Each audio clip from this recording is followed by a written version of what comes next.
ایک مثالی شخصیت کی تعمیر سے لے کر معاشرتی اصول، سمواد کی حکمت اور پھر شدید ترین مشکلات میں انصاف اور صبر کا دامن تھامنے تک۔ جی، یہ آیات ہمیں سکھاتی ہیں کہ ایک متوازن اور کامیاب زندگی گزارنے کے لیے کردار کی پختگی، اجتماعی معاملات میں حکمت اور مشکلات میں اللہ پر غیر متزلزل توکل کتنا ضروری ہے۔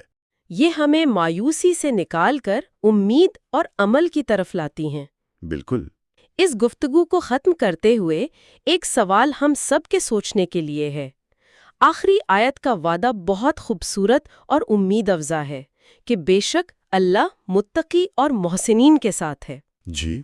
ہم سب یہ سوچ سکتے ہیں کہ آج ہم اپنی زندگی میں ایسا کون سا ایک چھوٹا سا نیکی یا احسان کا کام کر سکتے ہیں جو ہمیں محسنین کی صف میں